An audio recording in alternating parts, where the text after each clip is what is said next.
कर्मचारियों की पुरानी पेंशन योजना लागू होगी या नहीं, सरकार ने किया साफ। केंद्रीय कर्मचारियों के साथ रही राज्य कर्मचारी पर लगातार पुरानी पेंशन योजना लागू करने की मांग कर रहे हैं। इसके लेकर धरना प्रदर्शन भी जारी है। फिलहाल 5 राज्यों में पुरानी पेंशन योजना लागू है।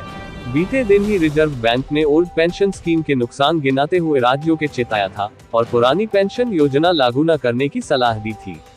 अब ओपीएस को लेकर केंद्र सरकार की ओर से भी लेटेस्ट अपडेट आया है। पुरानी पेंशन योजना बहाली की मांग तेज होती जा रही है। केंद्र सरकार पर दबाव बनाने के लिए सरकारी कर्मचारी धरना प्रदर्शन भी कर रहे हैं, लेकिन केंद्र सरकार की ओर से साफ कर दिया है कि उसकी ऐसी कोई योजना नहीं है। लोकसभा में पूछे गए एक सवाल के जवाब में सरकार ने ये बात कही है। केंद्र सरकार ने कहा कि 1 जनवरी 2004 या उसके बाद नियुक्त किए गए केंद्रीय कर्मचारियों के लिए ओल्ड पेंशन स्कीम को फिर से बहाल करने का भारत सरकार के सामने कोई प्रस्ताव नहीं आया है। पुरानी पेंशन योजना को दिसंबर 2003 में अटल बिहारी वाजपेयी सरकार ने खत्म कर दिया था। इसके बाद नेशनल पेंशन स्कीम एनपीएस लागू की गई थी, जो 1 अप्रैल 2004 से प्रभावी है। लोकसभा में लिखित जवाब में वित्त राज्य मंत्री पंकज चौधरी ने कहा कि 1 जनवरी 2004 को या उसके बाद नियुक्त किए गए कर्मचारियों के लिए ओल्ड पेंशन स्कीम को फिर से बहाल करने का भारत सरकार के सामने कोई प्रस्ताव नहीं है। उन्होंने कहा कि सरकार को समय समय पर ओल्ड पेंशन स्कीम को बहाल करने की मांग को लेकर अनुरोध मिलता रहा है। नेशनल पेंशन सिस्टम को 22 दिसंबर 2003 को नोटिफिकेशन जारी कर लागू किया गया था। सरकार ने केंद्रीय कर्मचारियों के लिए एनपीएस को बेहतर बनाने के लिए सरकार ने कई कदम उठाए हैं।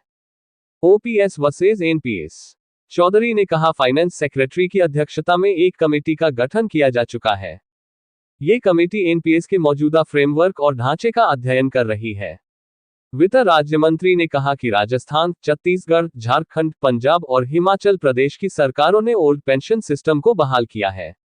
पुरानी पेंशन स्कीम में रिटायरमेंट के समय अंतिम बेसिक सैलरी के 50% तक निश्चित पेंशन मिलती है, जबकि नेशनल पेंशन स्कीम में रिटायरमेंट के समय निश्चित पेंशन की कोई गारंटी नहीं है।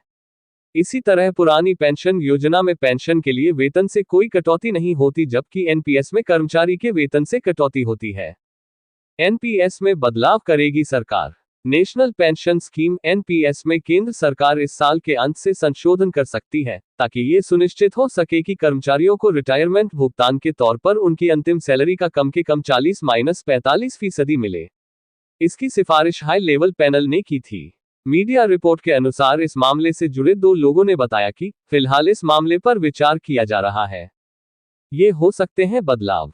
एनपीएस में सरकार कुछ बदलाव कर सकती है।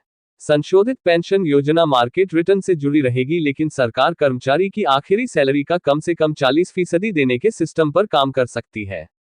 रिपोर्ट के अनुसार इससे जुड़े अधिकारी का कहना है कि सरकार एक आधार राशि सुनिश्चित कर सकती है। इसका मतलब है कि अगर भुगतान आधार राशि से कम है तो सरकार को पेंशन में कमी को पूरा करने के लिए हस्तक्षेप करना पड़ेगा। फिलहाल कर्मचारी औसतन 36% से 38% के बीच रिटर्न अर्जित करते हैं। अभी के लिए बस इतना ही। आगे भी ऐसे ही अपडेट आपको देते रहेंगे। आपको भी पाने के लिए हमारे YouTube चैनल अमेजिंग न्यूज को सब्सक्राइब करें और बेल आइकन पर क्लिक करें, ताकि हमारे वीडियो आप तक सबसे पहले पहुंचे। जल्दी मिलते हैं नए वीडियो के साथ, तब तक के लिए नमस्कार।